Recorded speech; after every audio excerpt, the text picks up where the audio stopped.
ஒரு வேணா ரெண்டு பார்த்துக்கலாம். கதையையும் படத்தையும் கூடவே பயணித்தவர்களையும் நம்பி வெற்றி கூட்டணிக்குள் வந்து சேர்ந்த ஹெச் பிக்சர்ஸ் ஹரி அவர்களை இப்போது வரவேற்புரை வழங்க அன்புடன் அழைக்கிறோம்.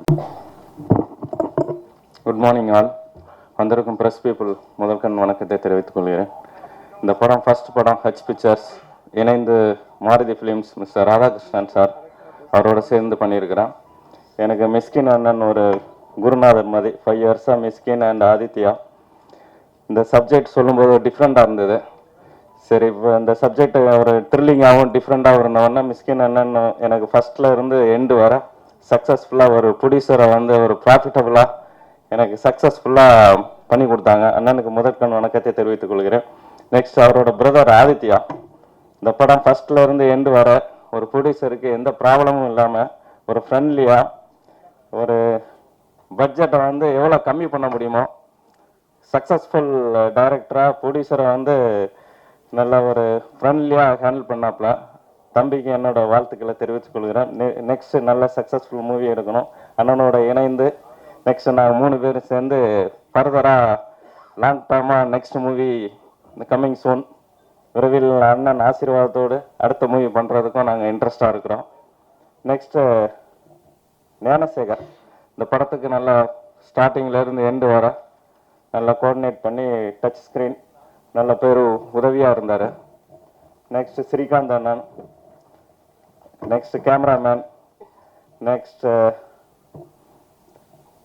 Vidharth and Arun, next Poorna and எல்லாரும் நல்லா கோஆப்ரேட் பண்ணாங்க. படமும் நல்லா வந்திருக்கு.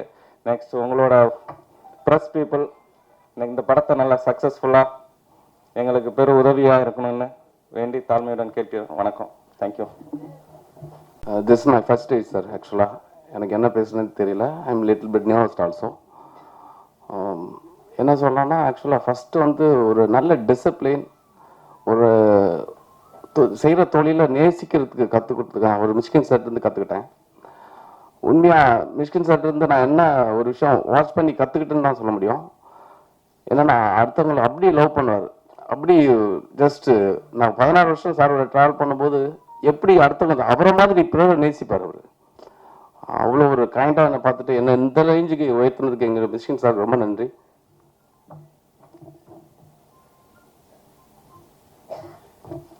நெக்ஸ்ட் ராதாகிருஷ்ணன் சார் நிறைய தைரியத்தை கொடுத்தாரு. ஃபர்ஸ்ட் ஆஃப் ஆல் நீ பண்ணுடா பார்த்துக்கலாம்டா அப்படிம்பாரு. ஸோ என்னுடைய மிகப்பெரிய பலம் ராதாகிருஷ்ணன் சார்னு சொல்லுவேன் நான் ஆக்சுவலாக. நெக்ஸ்ட் எல்லாத்தையும் மீறி ஹரி சார், அவர் சொல்கிறதுக்கு வேர்டே கிடையாது. ஆனால் ஒரு விஷயம், நான் ஹரி சார் இல்லைன்னா அந்தளவுக்கு நாங்கள் லாஸ்ட் வரைக்கும் இந்த படத்தை வெற்றிகரமாக முடிச்சிருக்க முடியும்னு நம்பிக்கையே கிடையாது. ஒரு நல்ல தயாரிப்பாளர் ராதாகிருஷ்ணன் சாருக்கும் ஹரி சாருக்கும் ரொம்ப நன்றி சார். இன்னொரு வாய்ப்பு தாங்க. ஃபஸ்ட் காப்பி எனக்கு கொடுங்க, நான் ரொம்ப நல்லா பண்ணி கொடுப்பேங்கிறது உங்களுக்கு தெரியும். அடுத்தது என் உயிர், என் நண்பர், என் உயிரில் பாதின்னு சொல்லலாம், ஆதித்யா. அவர் தான் எனக்கு யான பலம். என்னை ரொம்ப சப்போர்ட்டிவாக இருந்து அந்த படத்தை முடிக்கிறதுக்கு ரொம்ப ஹெல்ப் பண்ணார். Thank you lot sir, Aditya sir. என் லைஃப் லாங் உங்களோட ட்ராவல் பண்ணணும் எனக்கு ஆசை. அது மிஷ்கின் சார், ஸ்ரீகாந்த் சார் வச்சு சொன்னோன்னா வேர்டே கிடையாது. என்னோட குருநாதர் அவர் தான். சினிமாவில் நான் 5ஆவதில் அவரோட உதவியாளரை பயணம் பண்ணியாச்சினேன். என்னோட குருன்னு தான் அவர் சொல்ல முடியும். அவருக்கு ரொம்ப நன்றி. Poorna madam, Vidharth sir, Arun sir, ரொம்ப தேங்க்ஸ் சார். நிறையா ட்ரபிள் பண்ணியிருப்பேன் உங்களுக்கு. நெக்ஸ்ட் மூவியில் கண்டிப்பாக இதெல்லாம் இருக்காது சார். கண்டினியூவாக நிறைய பண்ணணும், உங்களோட சேர்ந்து பண்ணணும் எனக்கு ஆசையாக இருக்குது சார். கார்த்திக் சாருக்கு ரொம்ப நன்றி. Art director sir Arul Kavali சாருக்கு ரொம்ப நன்றி. எடிட்டர் வரல, is on the way. Radhakrishnan sir also on the way sir. Praise the Lord. Thank you. வந்திருக்க எல்லாருக்கும் வணக்கம். First I would like to thank Aditya and for giving me this film and Mysskin சாரோட ஒரு travel வந்து எப்போவுமே பயங்கர என்கரேஜிங்காகவும் எனர்ஜெட்டிக்காக இருக்கும். ஸோ இந்த படத்தோட ஜேர்னியுமே அந்த மாதிரி தான் இருந்துச்சு. அவர்கிட்டருந்து ஏதாவது ஒன்று கிராப் பண்ணனா அவரோட எனர்ஜி, ஏன்னா அவரோட எனர்ஜி வந்து extraordinary. So I would like to thank him for being there for me always. And I would like to thank my producers for making this film. ரொம்ப ஆனஸ்டான ஒரு ஃபிலிம் இது, கண்டிப்பாக மக்களுக்கு பிடிக்கும்னு நினைக்கிறேன். And I would like to thank my actors as well. And thank you all. First stage எனக்கு வந்திருக்க எல்லாருக்குமே ஒரு வணக்கம். ஃபஸ்ட்டு என்னை ஒரு ஆர்ட் டைரக்டராக ஃபஸ்ட்டு இதில் மெயினாக கொண்டு போகிறதுக்கு மெயின் ஒரு வழியாக இருந்தவர் மிஸ்கின் சார். ஏன்னா அவரோட சைன் தான் ஃபஸ்ட்டு எனக்கு போட்டு எனக்கு அந்த உள்ளே வர்றதுக்கான ஒரு வே இருந்தது. அடுத்து வந்து நான் ஆத்யா சாருக்கு வந்து ரொம்ப தேங்க்ஸ் பண்ணுறேன். பிகாஸ் என்னை பிலீவ் பண்ணி எனக்கு இந்த மூவி கொடுத்துருக்காங்க.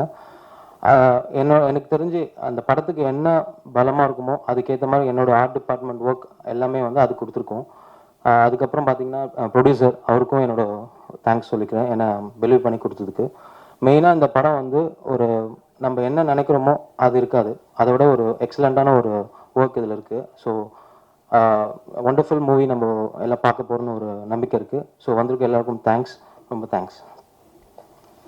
Good morning all. படம் பேர் டெவில்னு வச்சுருக்காங்க. It is not devil, actually it's godly. ஒரு கதையை வந்து ஒரு புத்தகத்துலேருந்து இந்த கதையை எடுத்து பண்ணியிருக்காரு ஆதித்யா. அது ஸ்க்ரீன் ப்ளே ஆர்டரில் வந்து பயங்கர இன்ட்ரெஸ்டிங்காக ஒரு எலிமெண்ட்டை கொண்டு வந்திருக்காரு. And I need to specially mention about Poorna, of course Vidharth and Arun. நல்லா பயங்கரம் பண்ணியிருக்காங்க. இது எல்லாருமே சொல்கிறது தான். பட் அதுக்கு மேலே வந்து இந்த படத்தில் ஒன்று இருக்குது. இந்த தேட்டர் கொஞ்சம் காலியாக இருக்குது, நீங்கள் பாருங்கள். தேட்டரில் வந்து ஃபுல் ஹவுஸ் போகும் படம். அந்த மாதிரி தான் படம் வந்திருக்கு. And few words about my director Mysskin. இந்த படத்தில் வந்து ப்ரெசன்ஸ்ன்னு கேட்டாங்க, ப்ரெசன்ஸ் போட சொன்னார். மிஷ்கினோட கேரக்டர் என்னாக்கா எல்லாருக்கும் வந்து எந்த எக்ஸ்ட்ரீம் போயும் ஹெல்ப் பண்ணுற ஒரு கேரக்டர் இருக்குது. And especially as then scope music. நான் வந்து 25 வருஷம் 30 வருஷமாக பார்க்குறேன் அவரை. அந்த காலத்துலேயே வந்து ரோட்டில் நடந்து போகும்போதெல்லாம் ஒரு ரெக்கார்டர் வச்சுப்பார், அதில் டூன் போட்டே போவார். சித்திரம் பேசுறதுலேருந்து எல்லாமே வந்து மோஸ்ட்லி அவரோட இன்புட் தான் ஜாஸ்தியாக இருக்கும். So now as down as a music director. உங்களுக்கு தெரியும் பாட்டு எப்படி வந்திருக்குன்னு. So I hope this film will rock in the theatres. Thanks so much. Bye. எல்லாருக்கும் வணக்கங்க. சொல்லுவாங்க, ஒரு நம்ம சாப்பிட்ற ஒவ்வொரு அரிசியிலையும் நம்ம பேர் எழுதிருக்குன்ற மாதிரி நம்ம நடிக்கிற ஒவ்வொரு கேரக்டர்லேயும் ஒவ்வொரு நம்ம பண்ணுற ஒரு ஆர்ட் பீஸ்லேயும் நம்ம பேர் இருந்தால் மட்டும்தான் அது நம்மளுக்கு கிடைக்கும். அது வந்து ஒரு ஒரு ஒரு 100% ஒரு உண்மை. ஒரு ஒரு ஒரு சின்ன ஒரு 3 இன்சிடெண்ட்டில் எப்படி எனக்கு இது வந்ததுன்னு சொல்கிறேன். 3மே வந்து ஒரு பல வருஷத்துக்கு முன்னாடி இந்த சொன்ன இல்லைங்களா அரிசி அதுக்கு போட்டு ஒரு விதை மாதிரி. நான் ஒரு படம் இனிதிருந்து நடித்து முடிச்சுட்டு ஒரு படம் ஹீரோவாக கமிட் ஆகி நாள் பூஜை. அந்த பூஜைக்கு வந்து மிஷ்கின் சார் தான் கெஸ்ட்டாக வர்றாரு. ஷூட்டிங் ஆரம்பிக்கிற நாள் எனக்கு ஒரு பொக்கேலாம் கொடுத்துட்டு பக்கத்தில் உட்காந்துட்டு இருக்காரு. நான் எனக்கு என்ன பேசுறதுன்னு தெரில, ஏதாவது இம்ப்ரெசிவாக பேசணும் அப்படின்றலாம் நான் சைலண்ட்டாக உட்காந்துருக்கேன். சாரும் சைலண்ட்டாக உட்காந்துட்டு இருக்காரு. சார் சொன்னார், நீ இங்கே இவ்வளோ தூரம் வந்திருக்கேன்னா அதுக்கு நீ மட்டும் காரணம் கிடையாது, பல தலைமுறையாக அவங்க பண்ண ஒரு புண்ணியமும் அதனுடைய ஒரு செயின் எஃபெக்டும் தான் இங்கே வந்திருக்கேன். ஸோ ஒன்றால் நினச்ச கர்வமாக இருக்காது. வெற்றி வந்தாலும் தோல்வி வந்தாலும் அது வந்து கிடையாது அப்படின்ற ஒரே ஒரு வார்த்தை மட்டும் சொல்லிட்டு கிளம்பிடுறாரு. அந்த படத்துலேருந்து 2 நாள் என்னை தூக்கிட்டாங்க. வேற ஒரு மார்க்கெட் இருக்கிற ஒரு ஹீரோ வச்சு பண்ணுறாங்க. அதுக்கப்புறம் வாழ்க்கை அப்படியே கடந்து போகுது. அப்புறம் எப்படியாவது சார் படத்தில் நடிக்கணும் அப்படின்னு முயற்சி பண்ணிட்டு இருக்கும்போது அவங்க கிரிக்கெட்லாம் விளையாடுவாங்க. முகமூடி படம் பண்ணிட்டு இருக்கும்போது நான் கிரிக்கெட் விளையாட போய் கூட விளையாடி இருக்கேன். திருப்பி எல்லாருமே வந்து அவர் ஆஃபீஸ் கூப்பிட்டு அவங்களுக்கு எல்லாம் சாப்பிட்டு தான் போவோம். அப்போது ஒரு 2 தடவை தான் போயிருந்தேன். அப்போ ஆதித்யா சார் வந்து அங்கே அசிஸ்டன்ட், அவர் வந்து தம்பின்றதுலாம் எனக்கு தெரியாது, அங்கே ஒரு அசிஸ்டன்ட் டைரக்டராக மட்டுமே தான் இருந்தார். அவர் என் பக்கத்தில் உட்காந்து நாங்கள் ரொம்ப நேரம் பேசினோம். அப்படிங்களா, என்ன தியேட்டர்லாம் பண்ணியிருக்கீங்களா அப்படின்னு நிறையா கேள்வி கேட்டார். அந்த மாதிரி ஆரம்பித்த ஒரு விஷயம் தான் இன்றைக்கி இந்த படம் வரைக்கும் வந்திருக்கு. Thank you sir. நான் ஆக்சுவலி ஊர் விட்டு போய் ஹைதராபாத்தில் தெலுங்குல ஓகே இது இன்னொரு லைஃப் என்ன ஏது அப்படின்னு பார்த்துட்டு இருக்கிறப்போ இந்த கேரக்டர் நீ கரெக்டாக இருப்ப அப்படின்னு கூப்பிட்டு திருப்பி இங்கே நிற்க வச்சு மறுபடியும் படம் பண்ண வச்சதுக்கு thank you so much. I am just so privileged and happy to be here. டெவில்ன்ற படம் கண்டிப்பாக ஒரு முக்கியமான படமாக இருக்கும் நான் நம்புகிறேன். இன்னைக்கு இருக்கிற ஒரு சூழ்நிலையில் வந்து ஒரு கப்பலினுடைய ரிலேஷன்ஷிப் வேறு எல்லாமே வந்துருச்சு. எல்லா விதமான மெட்டீரியல் கம்ஃபர்ட்டும் வந்துருச்சு. இந்த மாதிரி ஒரு இடத்துல வந்து ஒரு ரிலேஷன்ஷிப் எப்படி என்ன அப்படின்றதோட ஒரு ஒரு மாடர்ன் டேக் வந்து ரொம்ப அழகாக சொல்லியிருந்தாரு. அண்ட் ஸ்ரீகாந்த் சார் என்ன சொல்கிறது, எல்லாத்துக்குமே எனக்கு எப்போ டவுனாக இருந்தாலும் அவருக்கு ஃபோன் பண்ணுறது தான். படத்துக்கு சம்மந்தம் இருக்கோ இல்லையோ, அவர் பழக்கானதுலேருந்து அவருக்கு எனி திங் யார்கிட்டையாவது பேசணும், ஒரு அரை மணி நேரம் அவர்கிட்ட எப்படியாவது டைம் எடுத்து பேசக்கூடிய ஒரு ஆள். Thank you for always being there sir. And Gnanasekar sir, Hari sir, இந்த மாதிரி ஒரு நல்ல படத்தை வந்து நீங்கள் ப்ரொடியூஸ் பண்ணது thank you so much. And Karthik, you given some great visuals, thank you so much. Sami sir, ரொம்ப சிம்பிளாக அப்படி மீட் பண்ணோன்னு சொன்னேன். ஆனால் அந்த மாதிரி இத்தனை வருஷத்தில் நான் இது கிட்டத்தட்ட ஒரு 20 படத்துக்கிட்ட நான் நடிச்சிருக்கேன். யாரும் என்னை இப்படி தாங்கினது கிடையாது. Thank you so much sir. ஒரு படத்தில் வந்து ஒரு பைக்கர், ஒரு தாய் பாசத்துக்காக எங்கிற ஒரு கேரக்டராக நடிச்சிருப்பேன். அந்த பாசத்தை வந்து அவர் எனக்கு கொடுத்தாரு படம் ஃபுல்லாக.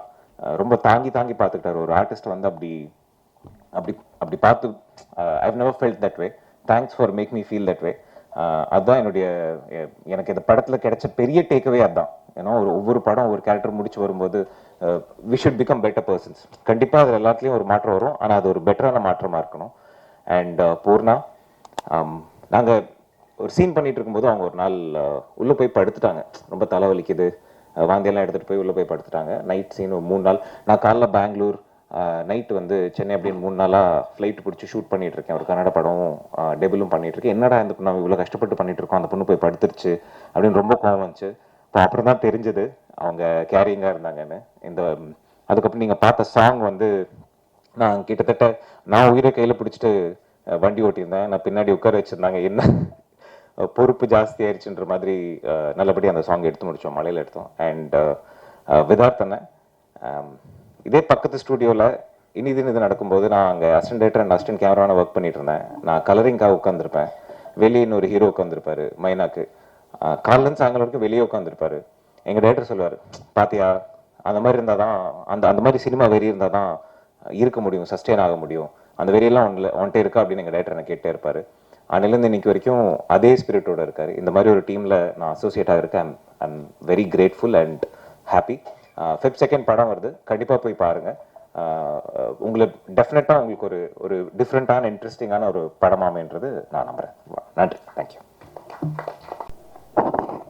எல்லாருக்கும் வணக்கம். ரொம்ப நாளாக பார்த்துட்டு இருக்கிற ஃபேஸஸ் தான். அண்ட் ஃப்ரம் தி ஸ்டார்ட் இப்போ வரைக்கும் நீங்கள் கொடுத்த சப்போர்ட்டுக்கு first thank you so much. And நிஜமாக சொல்கிறேன், நம்ம ஸ்கூலில் படிக்கும்போது ஒரு நல்ல பிரின்சிபல் இருக்கும். ஸோ அந்த பிரின்சிபல் எப்போ பார்த்தாலும் நமக்கு ஒரு பயம் இருக்கும் பேசுகிறதுக்கும், யூனோ. ஸோ அது மாதிரி தான் இப்போ எனக்கு என்னோடய பிரின்சிபல் வந்து மிஷ்கின் சார். ஸோ நிஜமாக என்ன பேசணும்னு தெரியல. ஆனால் டெவில் இஸ் லைக், எனக்கு எப்பவுமே நம்ம படத்தை பற்றி தான் பேசுவோம். ஆனால் இந்த டெவிலில் வந்து it's just not a movie, it's my life also. So ரெண்டுமே கலந்து ஒரு படம். என்னோட கெரியரில் ஃபர்ஸ்ட் டைம்னா டெவில் தான். ஸோ என்னை வந்து தமிழ்நாடு ஃபர்ஸ்ட் டைம் ஒரு ஃபுல் கேரிங்காக ஒரு ப்ரெக்னென்ட் லேடி, 2 பசங்க அப்படி காட்டினவங்க தான் Mysskin sir and Aditya sir, Savarakathi. இப்போது அந்த சேம் டீம் கூட இப்போ நான் ஒரு அம்மா, நிச்சயமாக ஒரு பையனுக்கு ஒரு அம்மா இங்கே நிற்கிறதுனா I think sir I'm so blessed to have you in my life, both of you, Aditya sir and Mysh. Thank you so much. எப்பவுமே என்னென்னா அவங்க வந்து, நான் எப்பவுமே சொல்லுவேன், நீங்கள் படங்கள் எடுக்கும்போது மேபி ஒரு சின்ன கேரக்டராக இருந்தாலும் என்ன கூப்பிடுங்க. பிகாஸ் அந்த செட்டுக்கு போகும்போது இட் இஸ் நாட் லைக் நம்ம மூவி ஷூட்டிங் போகிற மாதிரி இல்லை. நம்ம ஒரு ஃபேமிலியில் போய் மேரேஜ் அட்டென்ட் பண்ணி அப்படி தான்.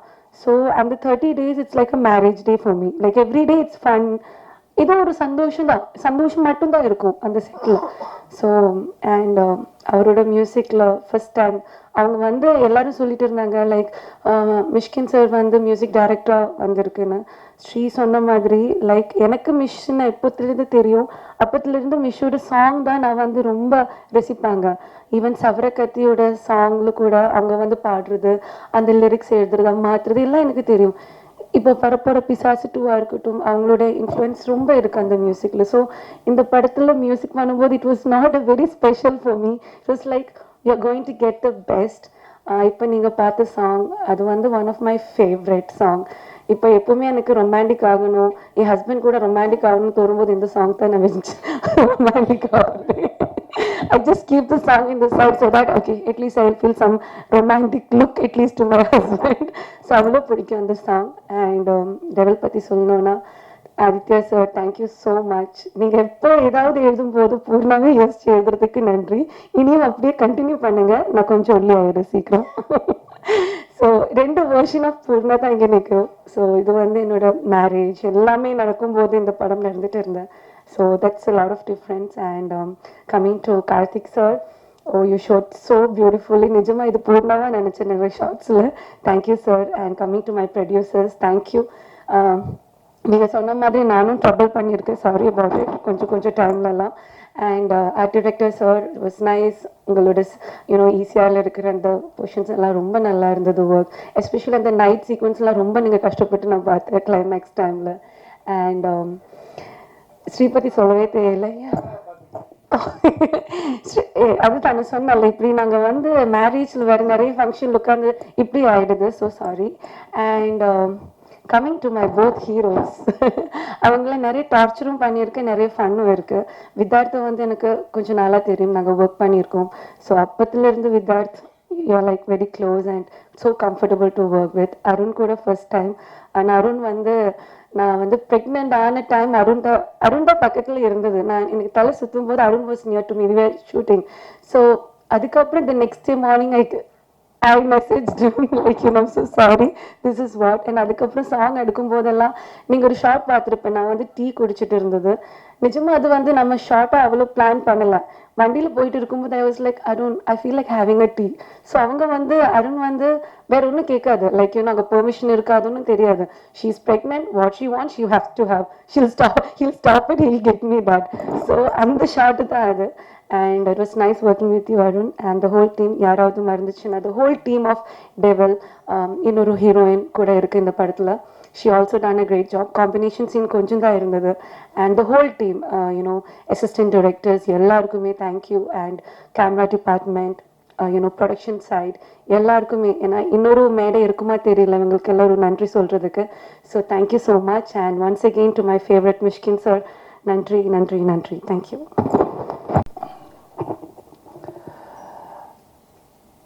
இங்கு வருகை தந்திருக்கும் பத்திரிகை தொலைக்காட்சி நண்பர்களுக்கு என்னுடைய பணிவான வணக்கம்.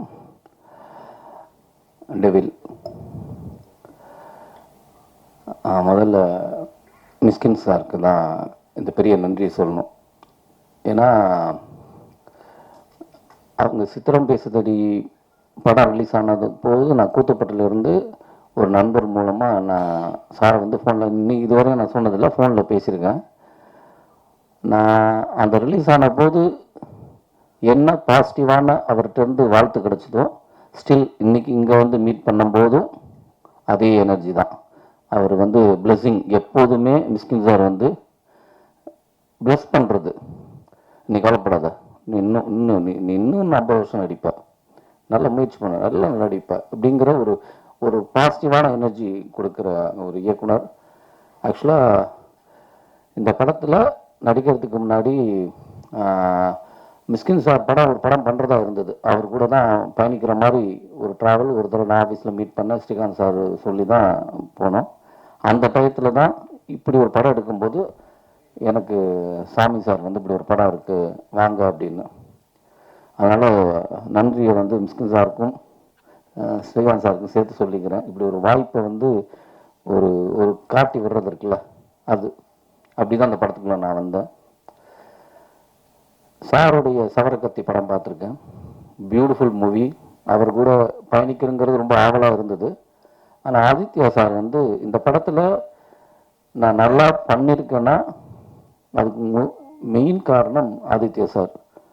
நான் இதுவரை எந்த படத்துலையும் நான் நடிச்சிருக்கேன், டாக்டர் சொல்லி நான் பண்ணிடுவேன். ஆனால் இந்த படத்தில் நான் நடித்தது கூட அவர் முன்னாடி முதல்ல நடிச்சிருவார், அதுக்கப்புறம் தான் நான் நடிச்சிருவேன். அதை பார்த்து இந்த நடிப்போடைய எல்லாம் நல்லா பண்ணியிருக்காங்கன்னு சொன்னாங்கன்னா அதுக்கு முழு காரணம் ஆதித்யா சார் தான்.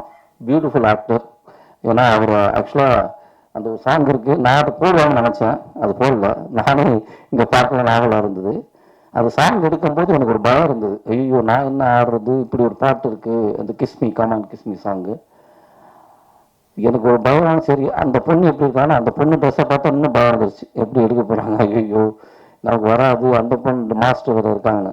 இவர் அதை பற்றிலாம் கவலையே படல, வந்து அதெல்லாம் வாங்க அப்படி நில்லுங்க அப்படின்ட்டு. இவர் அந்த பொண்ணு மாதிரி வந்து நின்னாரு பாருங்க, பியூட்டிஃபுல். ஆக்சுவலாக இவர் பண்ண அளவுக்கு கூட அந்த பொண்ணு பண்ணல, நாங்கள் பண்ணல, அதான் உண்மை. அவ்வளோ பிரமாதமாக பண்ணார். ஆக்சுவலாக நான் அந்த படம் பார்த்தோன்னா பொதுவாக வந்து நம்ம எங்கே படிக்கிறோமோ அதோட பிரதிபலிப்பு எங்கேயாவது வந்துடும். சில பேருக்கு என்னென்னா படித்த இடத்தோடைய அடையாளத்தை விட்டுட்டு வேற ஒன்று பண்ணலான்னு தோணும். சில பேருக்கு பியூட்டிஃபுல்லாக ஒன்று படிச்சுங்க அது மாதிரி வரலேன்னு தோணும். அவர் படித்த ஸ்கூல் மிஸ்கின் சார்ட்ட அதோட பாதிப்பு கண்டிப்பாக அந்த படத்தில் இருக்குது. எனக்கு படம் பார்க்கும்போது நல்லா தெரிஞ்சு மிஸ்கின் சாரோடைய படம் எப்படி இருக்கும், எவ்வளோ அழகாக, எவ்வளோ குவாலிட்டியாக, எவ்வளோ தன்மையாக அழகாக இருக்குமோ அதே குவாலிட்டி நான் அதில் பார்க்குறேன். நீங்கள் நல்லா படிச்சிருக்கீங்க, அது மட்டும் நல்லா தெரியுது அங்கே. அப்புறம் கார்த்தி சாரை மெயினாக சொல்லணும். ஏன்னா நான் வந்து இவ்வளோ இல்லை, எனக்கு தெரியுது நான் கொஞ்சம் அழகாக இருக்குன்னு, அப்போ அழகாக அவர் காட்டியிருக்காரு. பியூட்டிஃபுல். அவர் கூட ஒர்க் பண்ணுறது, நான் ஒவ்வொரு படம் பண்ணும்போதும் கார்த்தி சார் எப்படியாவது கூப்பிட்டு போயிடணும், எனக்கு அவர் கூட பண்ணணும்னு ரொம்ப ஆவல், ரொம்ப பிரமாதமாக. அப்புறம் எடிட்டர் இளையராஜா ஒவ்வொரு சீக்வன்ஸ் முடிஞ்சோடனே அதை எடிட் பண்ணி காட்டுற விஷயமா இருக்கணும். நான் இன்றைக்கி தான் ஆர்ட் டைரக்டர் பார்க்குறேன், இவங்க தான் ஆர்ட் டைரக்டரா அப்படின்னு எனக்கு தான் தெரியும். ஆனால் ஷூட்டிங்கில் அவர் ஆர்ட் அசிஸ்டன்ட் மாதிரியே தான் ஓடி சுற்றி சுற்றி இருந்திருக்காரு. யார் ஆர்ட் டைரக்டர்னு தெரியாமல் இன்றைக்கி தான் படம் முடிஞ்சு நான் இன்றைக்கி தான் பார்க்குறேன். Beautiful work. அதுவும் அந்த வீடு வந்து அந்த கலர், ஆக்சுவலாக நான் வீடு கட்டினா இந்த மாதிரி கலர் காம்பினேஷனில் பண்ணணும் அப்படிங்கிற ஒரு ஆவலே ஏற்படுத்துச்சு. அந்த க்ரீன், அந்த மெரூன் கலர், அதெல்லாம் ரொம்ப பிரமாதமாக ஒர்க் பண்ணியிருந்தாங்க. அப்புறம் மெயினாக நான் சொல்ல வேண்டியது பூர்ணா மேடம். அவங்களுக்கு நானும் வந்து ஜன்னல்வரம் படத்தில் நடிச்சிருந்தோம். அப்பயே அவங்க ரொம்ப பியூட்டிஃபுல் ஆக்டராக, அது பியூட்டிஃபுல் ஆக்டர் எல்லாருக்கும் தெரியும். ஆனால் அந்த தன்மை, பழகிற விதம், அன்னைக்கு நான் என்னைக்கு பழக அந்த ஆரம்பிச்சோமோ அதுக்கப்புறம் நான் எங்கேயெல்லாம் சந்திக்கிறோமோ அவங்களோட நல்ல ஒரு அண்டர்ஸ்டாண்டிங், எப்போதுமே ஒரு சிரிச்ச முகத்தோடயே இருப்பாங்க. இந்த படத்தில் ரொம்ப பிரமாதமாக, அந்த படத்தில் ஜன்னல் உரத்தில் அவங்களதான் ஏங்கி இருந்தேன், ஜோடி சேரல. இந்த படத்தில் ஜோடி சேர்த்துட்டாங்க. அருண், ஆக்சுவலாக நானும் அவரும் ஒன்றா தான் ஆரம்பித்தோம். ஹீரோவா பயணிச்சிருந்து 2 பேருமே 2010 இனிது மைனா 2 ஒரே டயத்தில். நான் அதுக்கு முன்னாடியே தியேட்டர் ஆக்டர் சார், நாங்கள் கூத்துப்பட்டில் இருக்கும்போது அவர் மேஜிக் லாண்டான அந்த குரூப்பில் ஒரு பையனில் அப்போது நிறையா சந்திச்சிருக்கிறோம். இப்போ 2 பேர் சேர்ந்து படம் பண்ணுறதுல ரொம்ப சந்தோஷமாக இருக்குது. என்னை இப்போதைக்கு ஒரு எண்ணம் படைத்த ஒரு நல்ல ஒரு நடிகர், அவர் கூட பயணிக்க ரொம்ப சந்தோஷம்.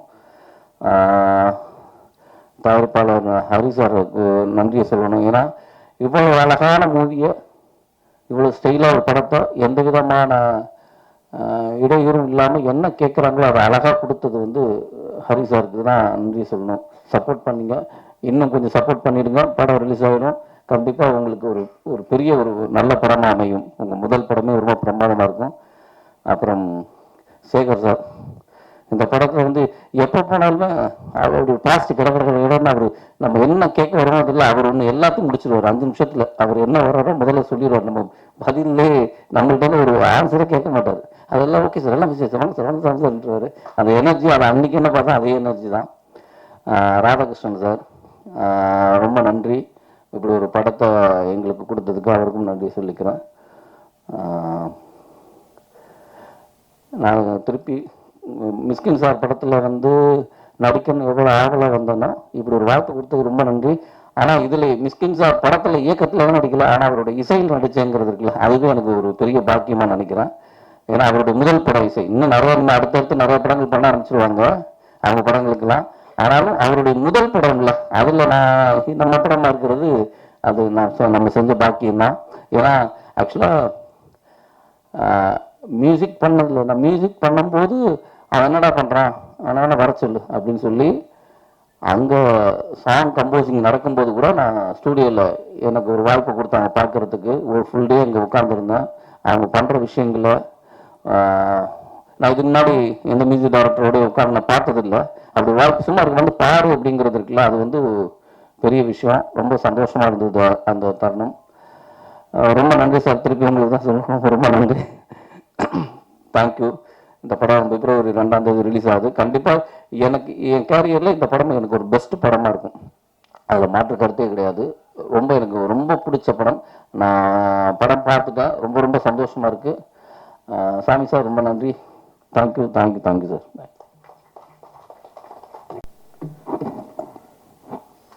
எல்லாருக்கும் வணக்கம். கடந்த ஒரு லைஃப்பில் மிக முக்கியமான மனிதர்கள் அப்படின்னா மாதா பிதா குரு தெய்வம் அதெல்லாம் சொல்லுவாங்க. நான் 2 விஷயம் ரொம்ப மதிக்கிறேன். சினிமா ரொம்ப பேஷனேட்டடாக அதை வந்து பார்க்கறதுக்கு கற்றுக் கொடுத்தவர் வந்து என்னுடைய குருநாதர் மிஷ்கின் சார். அதை சிறப்பாக கொண்டு போய் மக்களிடம் சேர்க்கறது வந்து பத்திரிகையாளர்கள். ஸோ நீங்கள்லாம் என்னுடைய ஃபேமிலி. டெவில் ஏன்னா சவரக்கத்தின்னு ஒரு படத்தை வந்து இன்றைக்கும் சவரக்கத்தியோடைய டைரக்டர் அப்படின்னு ஒரு பெருமையாக இருக்கிறதுக்கு காரணம் வந்து பத்திரிகையாளர்கள் தான். ரொம்ப நன்றி அதுக்கு. இந்த டெவில் படம் வந்து ஆஃப்டர் சவரகத்திக்கு அப்புறம் ரொம்ப வருஷம் கழித்து இந்த படம் பண்ணுறேன். சவரகத்திக்கு அப்புறம் அதுக்கப்புறம் வந்து ஃபைனான்ஷியலாக நிறையாது எனக்கு வந்து மிஷ்கின் அண்ணா எனக்கு எப்பயுமே என்னோடய குருநாதர் ஹெல்ப் பண்ணிக்கிட்டே இருப்பார். அவருடைய படங்களில் நான் போய் வேலை செய்வேன். அவர் படம் இல்லைன்னா வேறு யார்கிட்ட போய் வேலை செய்வேன். ஸோ வேலை செஞ்சிட்ருக்கணும், சினிமாவில் இருந்துக்கிட்டே இருக்கணும். அதுதான் என்னுடைய இது. வேறு தொழில் எனக்கு தெரியாது, எனக்கு பிடிக்கவும் இல்லை வேறு தொழிலில் போகிறதுக்கு. ரொம்ப வருடங்களுக்கு அப்புறம் இந்த டெவில் படத்தை நான் ஆரம்பித்தேன்.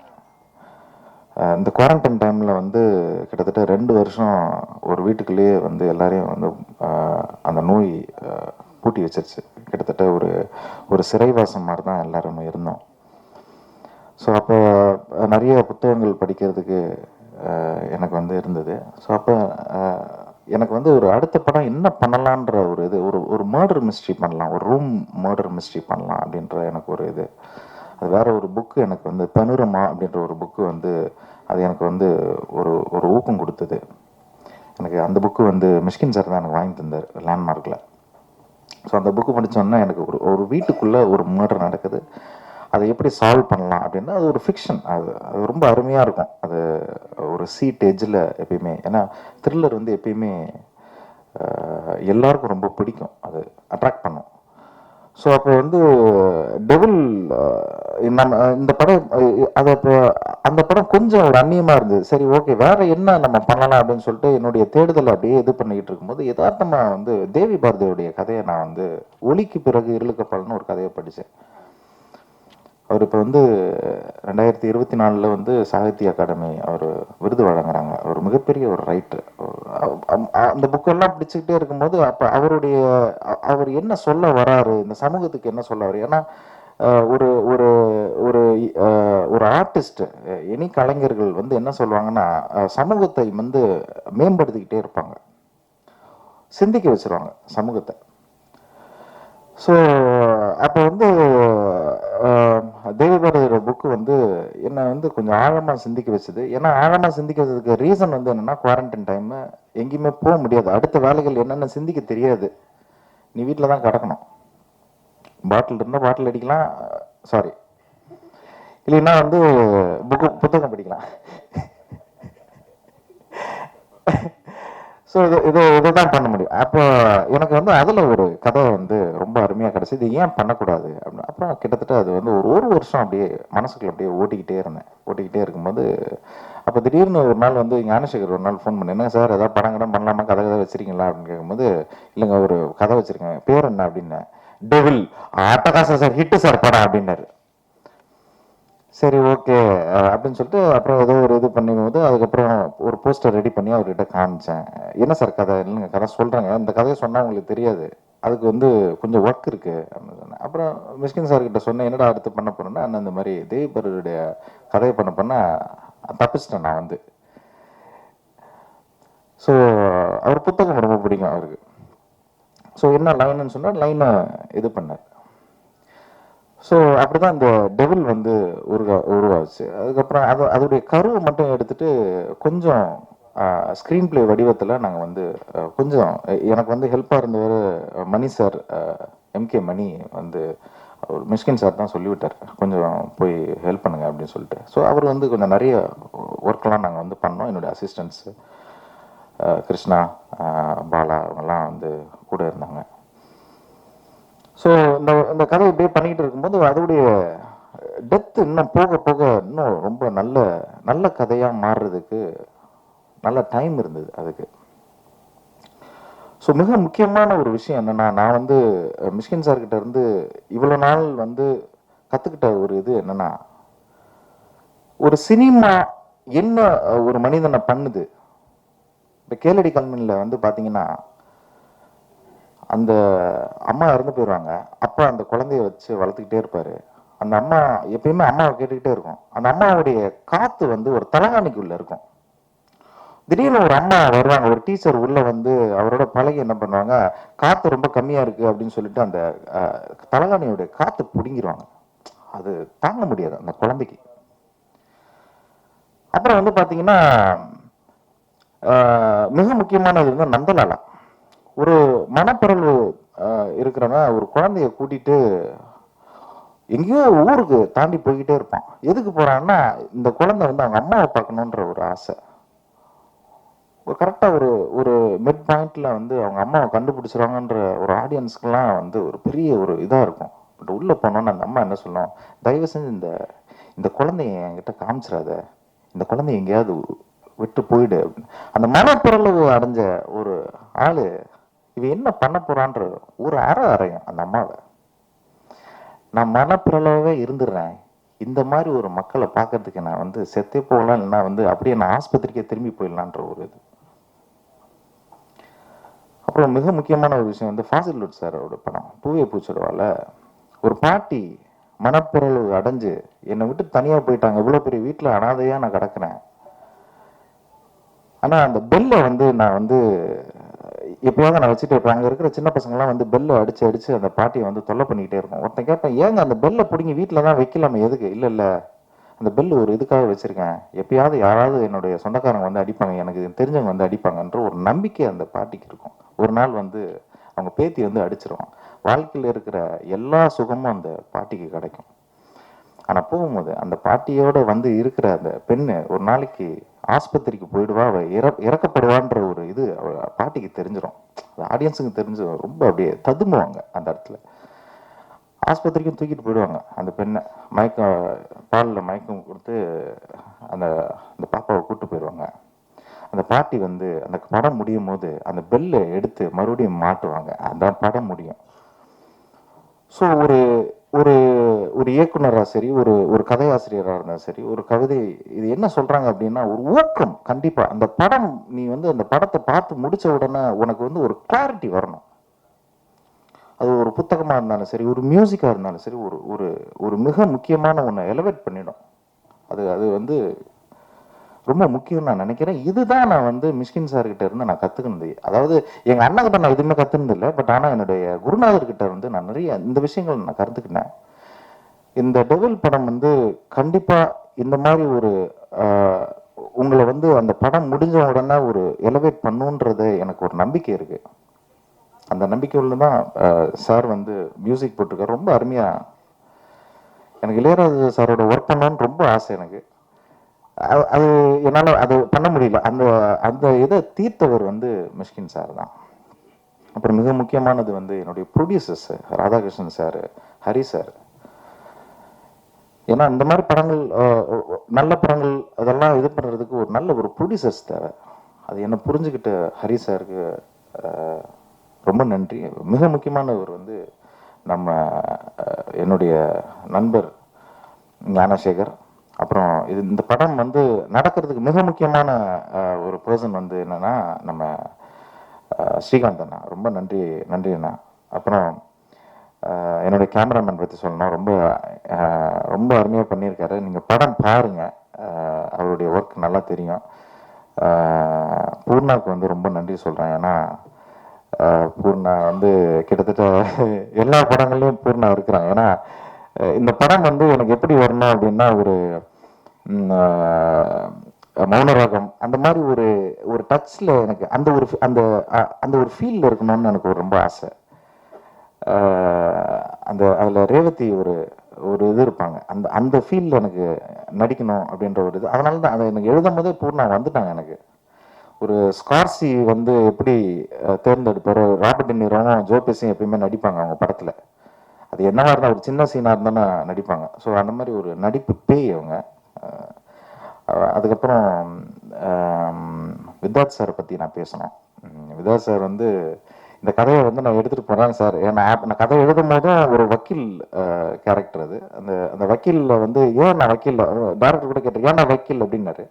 ஸோ அந்த கதை எழுதி முடிச்சோன்னு எனக்கு வந்துச்சுன்னா அந்த வக்கீலை பற்றியான ஒரு கதை, லாயர் பற்றியான ஒரு கதை, அவன் ஒரு அப்பர் கிளாஸான ஒரு பர்சன். அவன் பென்ஸு எப்பயுமே வந்து நல்ல ட்ரெஸ் பண்ணுவான், நல்ல சென்ட் பர்ஃப்யூம் போடுவான், எல்லாம் இது பண்ணுவான். பட் ஆனால் அவன் வந்து அவனோட மனசில் வந்து அவன் நீதியை வந்து வச்சிருக்கான். ஆனால் அப்படின்னா அந்த நீதி வந்து அங்கே தவறப்படுகிறது. அதனால் பெரிய பிரச்சனைகள் அவனுக்கு வந்து அவனுடைய வாழ்க்கையில் வருது. ஸோ இதுதான் படம். ஸோ அவருக்கு ரொம்ப தேங்க்ஸ் பண்ணிக்கிறேன், வித்தார்த் சாருக்கு. ரொம்ப நல்லா பண்ணியிருக்காரு. அவர் என்னன்னா நான் நல்லா நடிச்சேன்னு சொல்கிறாரு, அது இல்லை, அவர் தியேட்டர் ஆர்டிஸ்ட். அவருக்கு தெரியும், அது வந்து ரொம்ப ஹம்பிளாக அதை வந்து சொல்கிறாரு. அப்புறம் நான் அருணை சொல்லணும். அருணும் வந்து நல்ல சூப்பராக ஒர்க் பண்ணிட்டார் இந்த படத்தில். ரொம்ப தேங்க்ஸ். ரொம்ப ஒரு சாமிங்கான ஒரு பர்சன், நல்ல எனர்ஜெட்டிக்கான ஒரு பர்சன்னு. ஸோ படம் நல்லா வந்திருக்கு. என்னுடைய ஆர்ட் டைரக்டருக்கு, அப்புறம் என்னுடைய எடிட்டருக்கு நான் வந்து ரொம்ப நன்றி சொல்லிக்கிறேன். மறுபடியும் இந்த படத்துக்கு உதவியாக இருந்த ராதாகிருஷ்ணன் சார், அப்புறம் ஹரி சாருக்கு என்னுடைய நன்றி. இன்னைக்கு வரைக்கும் பயங்கரமாக சப்போர்ட் பண்ணுறாங்க 2 பேரும். ஸோ அந்த படம் நல்லா பண்ணியிருக்கேன், நல்லா வரும். Thank you so much. தேங்க்யூ. உங்களுக்காக எழுதிட்டு வந்திருக்கேன். சரி, நல்லா எழுதா, இப்போ பயங்கரமாக எழுது. இப்போ ஒரு படம் எழுதிட்டு பேசாம. சரி, அப்படியே எழுதி கேளுங்க. உங்களுக்கு எழுதி ரொம்ப அருமையா பியூட்டிஃபுல்லி. சரி, இது அப்படியே நீங்க படிக்கிறீங்களா? இல்லை, இது நான் எப்படி படிக்க முடியும்? இருட்டும் இசையும். ஐயோ போதும், இருங்க, எழுதிட்டு வந்து அப்புறம் அவங்களுக்கும் பார்க்கணும்ல. இருட்டும் இசையும் புரட்டும் புத்தகமும் இளைஞர்களின் புது நம்பிக்கை இவர். இயக்குனர்களின் கதாபாத்திரங்களுக்கு உயிரூட்டி மகிழ்பவர், ரசிகர்களை மகிழ்விப்பவர். தயங்காத பேச்சும் தனியாத அன்பும் இவரின் அடையாளம். டால்ஸ்டாய் தொடங்கி நம் காலத்தில் தமிழ் பிரபா வரைக்கும் ஆழமான வாசிப்பை நேசிப்பவர். இசைஞனாகவும் பரிணமித்து ஜொலிக்கும் பெருங்கலைஞன். இந்திய சினிமா வரலாற்றில் காலம் கடந்தும் பிரகாசிக்க போகும் இயக்குனர்களின் வரிசையில் இவருக்கு எப்போதும் இருக்கைகள் உண்டு.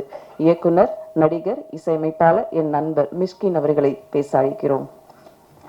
அழைக்கிறோன்னா அங்கிருந்து வரல, ஆல்ரெடி இருக்கிறாங்க.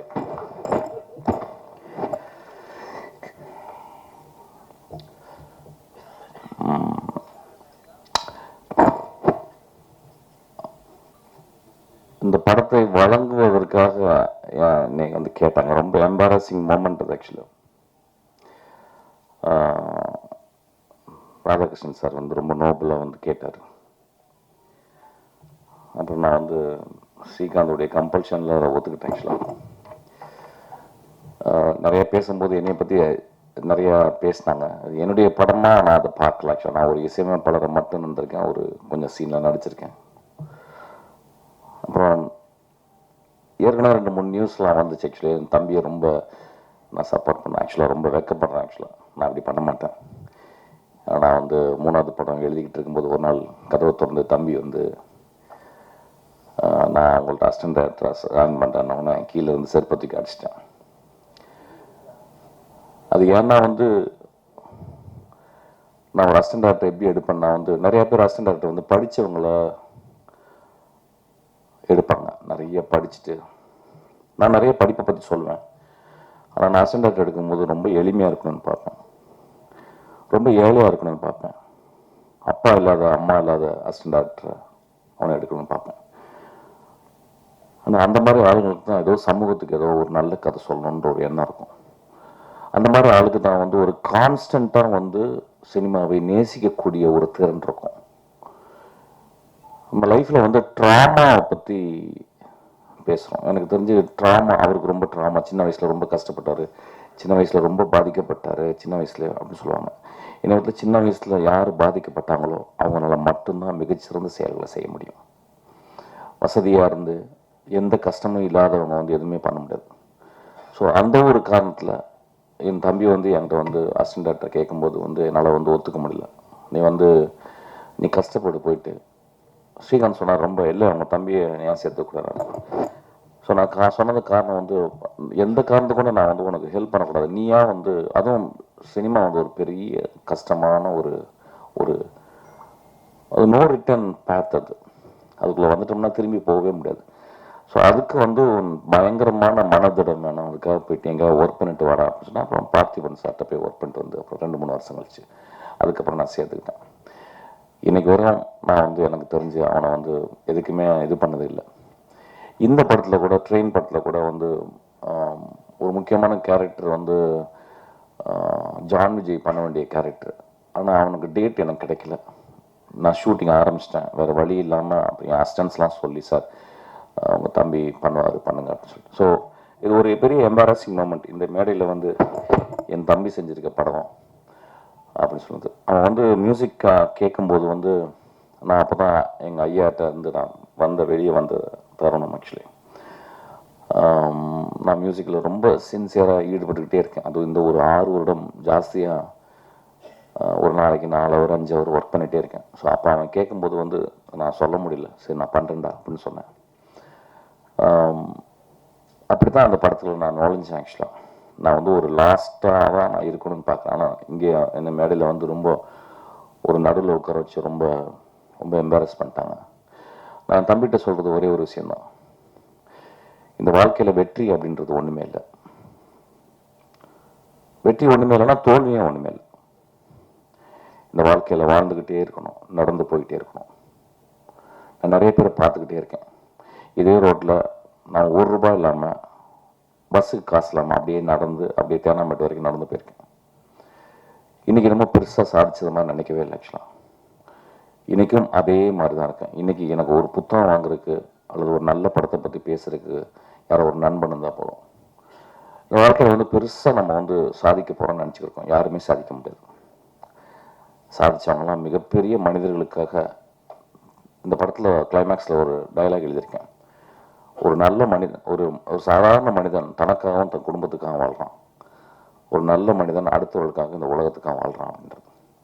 அது ரொம்ப கம்மி பேர் தான் பண்ண முடியும். ஆக்சுவலாக ரொம்ப கம்மி பேர் தான் பண்ண முடியும். நம்மளாம் பண்ண முடியுமான்னு தெரியல ஆக்சுவலாக.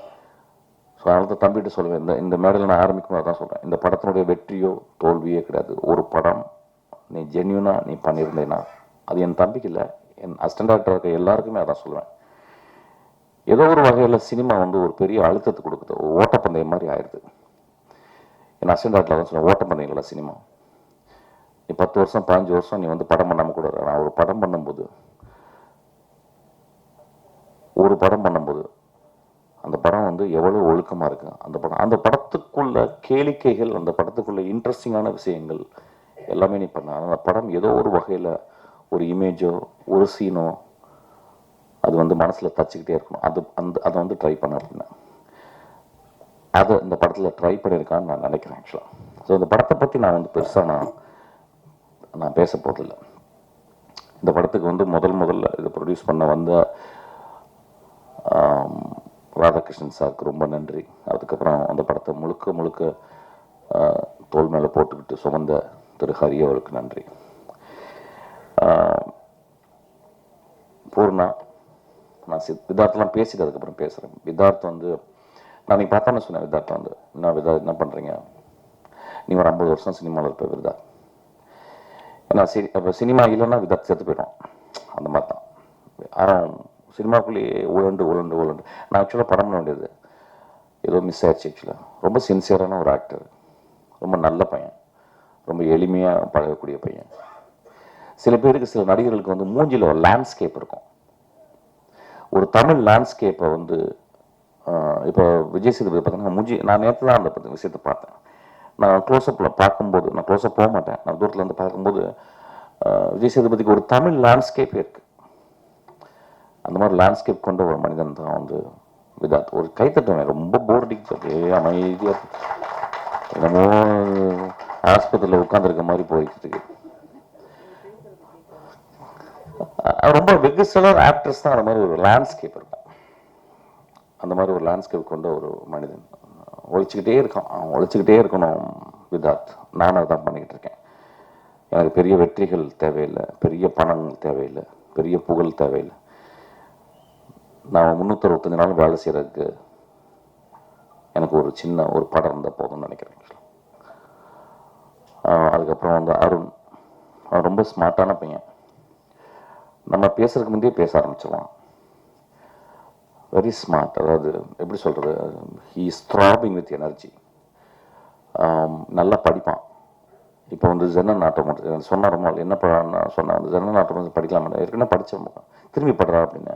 அது படிக்கலாம். ஒரு ஆக்டர் வந்து ஒரு ஜெர்னல் ஆட்டோ மோட்டர் சைக்கிள் படிக்கிறது வந்து ரொம்ப ரேர் அப்படின்னு நினைக்கிறேன் ஆக்சுவலாக. அதை படிச்சு வந்து ரொம்ப சின்சியராக டிஸ்கஸ் பண்ணுவான். ஸோ இஸ் அ வெரி ஒரு ரொம்ப இன்டெலிஜென்ட்டான ஒரு ஆக்டர் ஆக்சுவலி. அப்புறம் அவன் ஆக்டிங்கும் ரொம்ப சின்சியராக பண்ணுறான். அந்த படத்தில் அவன் கூட ஒர்க் பண்ணி போய் பார்த்தேன். தம்பி தான் வந்து ரெக்கமெண்ட் பண்ண, நல்ல பையனா அப்படின்னு சொன்னேன். என்னடா சொல்கிறேன், தெலுங்குலேருந்து வந்து நான் தமிழ் பையனா, நம்ம வீட்டில் பக்கத்துலேயே இருந்த பையனா அப்படின்னு சொன்னான். அப்புறம் அவன் பெர்ஃபார்மன்ஸ் பார்த்து எனக்கு ரொம்ப பிடிச்சிச்சு. இந்த படத்தில் ஒரு முக்கியமான கேரக்டர் ட்ரெயினில் பண்ணுறான் அவன் ஆக்சுவலாக. நல்லா நல்ல கேரக்டர் அவனுக்கு ஒரு எழுதியிருக்கேன் ஆக்சுவலாக. ஒரு சின்ன கேரக்டர், ரொம்ப பியூட்டிஃபுல்லான கேரக்டர். அதுக்கப்புறம் கார்த்திக், சினிமாட்டோகிராஃபர் கார்த்திக், ரொம்ப படித்த பையன், ரொம்ப படித்த பையன், ரொம்ப இன்டலெக்சுவலாக ஒரு சினிமா பார்க்குற பையன். குதிரைவாலெலாம் பண்ண ஒரு பையன். அவன் போனவொடனே கதை, எனக்கு என்ன மாதிரி கதை நீங்கள் அப்படின்னு சொல்லி கேட்பான் ஆக்சுவலாக. எந்த கதையும் அப்படி ஒத்துக்கிற ஒரு சினிமாட்டோகிராஃபர் கிடையாது ஆக்சுவலாக. என்கிட்ட வர கூட ரொம்ப சார், நான் நீங்கள் எப்போயாவது நீங்கள் படம் பண்ணும்போது நான் இந்த படத்துக்கு நான் நல்லது ஜஸ்டிஸ் பண்ணுவேன் அப்படின்னு சொன்னால் எனக்கு கூப்பிடுங்க சார் சொன்ன ஒரு ரொம்ப ரொம்ப மேன்மையான ஒரு பையன். இந்த படத்தில் வந்து நல்லா பண்ணியிருக்கான். ஆர்ட் டைரக்டர், ரொம்ப கஷ்டமான ஒரு ஆர்ட் டைரக்டர். பின்னாலேயே இருக்கணும் ஆக்சுவலாக, அது யாரும் பார்க்க மாட்டோம். ஆனால் ரொம்ப செழுமையாக ரொம்ப அழகாக சிம்பிளாக பண்ணியிருக்கான். அந்த படத்தினுடைய எடிட்டரு. அதுக்கப்புறம் சேகர், எதுக்கு வந்து காலில் விழுந்தாலும் தெரியல ஆக்சுவலாக. நிறைய பேர் என்ன தியாகி மாதிரி ஆக்கிட்டாங்க ஆக்சுவலாக. நான் பார்க்கும்போது ரொம்ப வாயிலான்னு கருதி ரொம்ப சத்து போன மாதிரி உட்காந்துருந்தேன் ஆக்சுவலாக. காலிலெல்லாம் வந்து விழுந்தாங்க. காலில் விழுந்து வயசாயிருது ஆக்சுவலாக. நான் சாதாரணமாக வயசாகாது, இப்போ காலில் விழுந்து வயசாயிருது ஆக்சுவலாக. எனக்கு தெரியும், ஒரு 16-18 வருஷமாக எனக்கு தெரியும். சித்திரம்பேசிலேருந்து என் கூடவே இருக்கிறான் ஆக்சுவலாக. ஓடிக்கிட்டே இருக்கான். அப்படி அப்படியே ஓடி ஓடி ஓடி ஓடி ஓடி இன்னைக்கு வந்து ஒரு ஒரு ஒரு ஒரு ப்ரொடியூசர் லெவலுக்கு வந்துட்டான் ஆக்சுவலாக. சீக்கிரம் என் படத்தையும் பண்ணிடுவ போலடா நீ. ஆமாம், ரொம்ப எளிமையான பையன், ரொம்ப அன்பான பையன், ரொம்ப தன்மையான பையன். அதாவது ஒரு என் குடும்பத்தை சேர்ந்தவன் தான். எது ஓடி வருவான் அப்படி எதுக்கு அந்த மாதிரி பையன். அதுக்கப்புறம் ஸ்ரீகாந்த், ஒரு சினிமாவில் 30 வருஷம் நட்பு இருக்குமா அப்படின்னா டவுட் தான். பெரிய பெரிய நட்பெல்லாம் இருந்திருக்கு, பிரிஞ்சிருக்கு ஒரு காலகட்டத்தில். அதாவது 2 பேரும் ஒன்றா வருவாங்க, திடீர்னு ஒருத்தர் வேறத்துக்கு போயிடுவார்.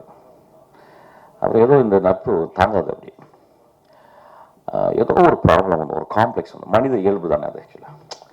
என்னடா கடவுள் நம்மளை வந்து இப்படி பண்ணிட்டானே, என்ன இந்த லக்கு அவருக்கு மட்டும் அடிச்சிருச்சு, எனக்கு ஏன் இது கிடைக்கல அப்படின்ற குழப்பம்லாம் வந்துடும் நட்பில். அந்த குழப்பமே இல்லாத ஒரு மனிதர் தான் ஸ்ரீகாந்த் ஆக்சுவலாக. இன்னைக்கு வரைக்கும் நான் மேலே போகும்போது எனக்கு வந்து டக்குன்னு கர்ச்சீப் எடுத்து பாக்கெட்டில் வைப்பார். நான் வேகமாக ஓடும்போது ஓடி வந்து எனக்கு இந்த ஷூ போட்டுக்கங்க மிஷ்கின் அப்படின்னு சொல்லுவார். நான் ஏர்போர்ட்டுக்கு போகும்போது டிரைவர் இல்லைன்னா அவர் ஓட்டு வருவார். நான் சித்திரம்பேசி ஆரம்பிக்கும் போது நான் இரவுகளில் உட்காந்து நான் வந்து எழுதிக்கிட்டே இருப்பேன். நான் வந்து ஒரு இரவு பறவை. அப்போ ஒரு மூலையில் உட்காந்துட்டு அவர் எனக்காக டீ போட்டு கொடுத்துக்கிட்டே இருப்பார். என் லைஃப்பில் மறக்க முடியாத ஒரு நண்பர் ஆக்சுவலி. நான் அவரை பற்றி எங்கேயுமே பேசலை ஆக்சுவலி. என்னை ஏன் பேசலைன்னா வந்து அது அப்படியே இருக்கணும்னு ஆசைப்பட்றேன். இன்னைக்கு வரைக்கும் எனக்கு பின்னாடியே இருந்துக்கிட்டு எனக்காக வேலை செஞ்சுக்கிட்டே இருக்கார் ஆக்சுவலி. என் தம்பி வேலை செஞ்சதில்லை, எங்கள் அப்பா அம்மா எனக்கு ஹெல்ப் பண்ணதில்லை. ஆனால் எனக்காக அவங்க குடும்பத்தை கூட பார்க்காம எனக்காக என் மகளை பார்த்து கொண்டு, என் மகள்கிட்ட பேசுறது கூட எனக்கு டைம் கிடையாது. என் மகளுக்கு இன்றைக்கெல்லாம் காசு, நேரத்தெல்லாம் போய் காசு அனுப்பினார் ஆக்சுவலாக. ஸோ என்னை எப்பொழுதுமே நேசிக்கணும். என் வாழ்க்கையில் என்ன பெருசாக சாதித்தேன் அப்படின்னா, நான் சாகும்போது ஸ்ரீகாந்த் என் கூட இருப்பார்.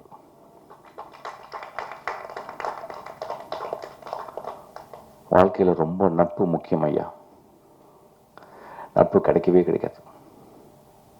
அம்மா அப்பா அது ஒரு ஆக்சிடெண்ட்டில் குழந்தை பிறகுது. அதுக்கப்புறம் நம்ம வளர்ந்து அம்மா அப்பா பார்த்துக்குறோம். ஆனால் எந்த ஒரு பிரதி உபரம் எதிர்பார்க்காம ஒரு நண்பன் கூடவே இருக்கிறான் அப்படின்னா ஏதோ என்னை நேசித்து கொண்டே இருக்கிறான். ஏதோ என் நேசத்தில் ஒரு அர்த்தம் இருக்குது.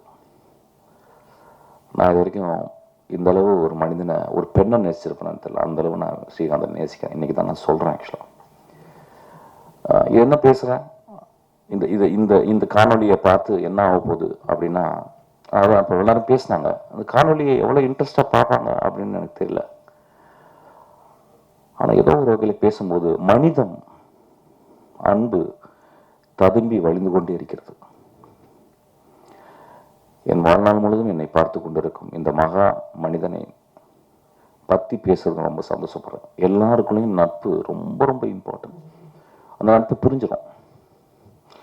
ஒரு நாள் நட்பு பிரிஞ்சிருச்சு. ஒரு நாள் வந்து என்னை விட்டு போயிட்டார். ஒரு 4 வருஷம் கழிச்சு வந்து என்னுடைய பர்த்டே ஃபங்க்ஷன் அன்னைக்கு ஒரு 2 மணிக்கு திடீர்னு ஸ்ரீகாந்த் வந்து என்னை கெட்ட வார்த்தையாக திட்டுறார். திட்டிட்டு உட்காந்து அழுகுறார். என்ன சொல்கிறார், 4 வருஷம் என்னை பிரிஞ்சிட்டிங்களேன்னு சொல்லிட்டு. அப்போ என்னை கெட்ட வார்த்தை திட்டும்போது பக்கத்தில் இருக்கவங்க அவர் அடிக்க போகிறாங்க. அப்போ நான் சொல்கிறேன், டே உங்களுக்கு ஸ்ரீகாந்தை பற்றி தெரியாது. அந்த மாதிரி ஒரு மனுஷனை நீங்கள் லைஃப்பில் பார்த்துருக்க மாட்டீங்க. அவர் என்னை கெட்ட வார்த்தையில் திட்டலடா, தன்னை திட்டிக்கிறாரு அப்படின்னு. அதுக்கப்புறம் என் கூட வாழ்நாள் ஃபுல்லாக என் கூட இருக்கார். அதுக்கப்புறம் போயிட்டார். ஒரு வருஷம் போகும்போது காரில் போயிட்டே இருக்கும்போது ஒரு சினிமா தேட்டருக்கு போகிறேன். அப்போ என் மகள் உட்காந்து, அப்பா மாமா போகிறாருப்பா அப்படின்னு. போய் புட்றி அப்படின்னு. அவர் போயிட்டு அவரை போய் பிடிச்சா அவர் ஓன்னு உட்காந்து அழுகுறார். என் படங்களில் பார்த்தீங்கன்னா இந்த மாதிரி கருணையும் இந்த மாதிரி மனிதர்கள் தான் என் படத்தில் வியாபித்திருப்பாங்க. இந்த மாதிரி மனிதரை பற்றி தான் எழுதணும்னு நினைக்கிறேன் ஆக்சுவலாக.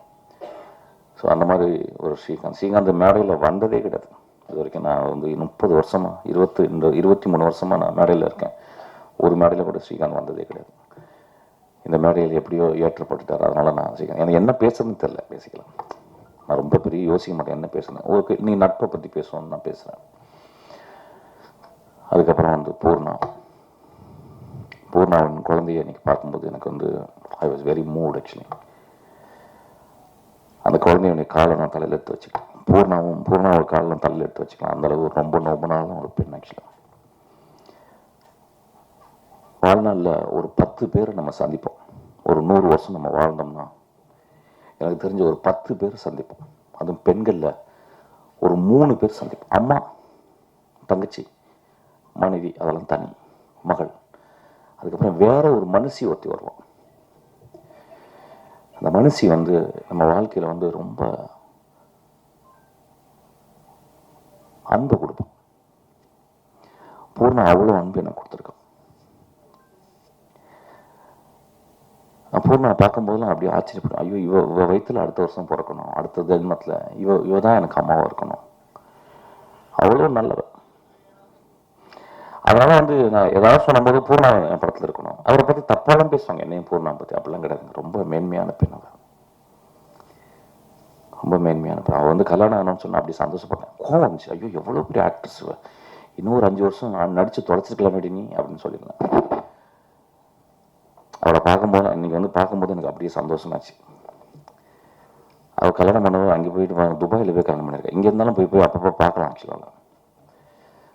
ஒரு எக்ஸ்ட்ரானரி ஆக்டர்ஸ். அந்த ஆக்டர்ஸ்னால் எங்கேருந்து வருது அப்படின்னு நான் பார்க்குறேன். எங்கே ஒருத்தனை ஆக்ட் பண்ணுறாங்கன்னு பார்க்குறேன்.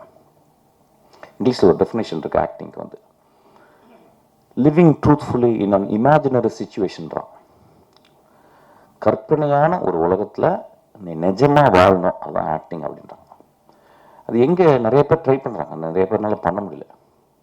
ஏன்னா ஏதோ ஒரு வகையில் மனசில் இருந்து இந்த சீனை நான் கரெக்டாக பண்ணிட்டேன்னா, இந்த சீனை வந்து சூப்பராக பண்ணிட்டேன்னா, இந்த சீன் பண்ணும்போது மூக்கு அப்படி ஆட்டிட்டேன்னா, உதற ஆட்டிட்டேன்னா ஆடியன்ஸ் கை தட்டுவாங்களா அப்படின்னு பார்க்குறாங்க. சில பேர் நடிக்கும்போது அப்படியே மறந்துடுறாங்க சுயத்தை. அந்த சுயத்தை மறக்கிறவங்க எல்லாமே ஒரு பெரிய ஆக்ட்ரஸ். அந்த மாதிரி சுயத்தை மறக்கக்கூடிய ஒரு ஆக்ட்ரஸ் வந்து ஒரு ஆக்டர் வந்து நான் பூர்ணாவை சொல்லுவேன். சவரக்கத்தை எழுதும்போது எங்கள் அம்மாவை எக்ஸாக்டாக அம்மா வச்சு தான் எழுதினேன். அவங்க மலையாளம் பேசுகிறவங்க, தமிழ் பேச வர்றது. அம்மாவுடைய ஸ்லாங் ரொம்ப ஸ்ட்ராங்கான ஒரு ஸ்லாங், ஒரு ஆக்சென்டோட ஒரு ஸ்லாங், ஒரு காரைக்குடி ஸ்லாங். அது தம்பி போய் சொல்லி கொடுத்தான். 35 நாள் பூர்ணா ப்ராக்டிஸ் பண்ணிகிட்டே இருந்தான்.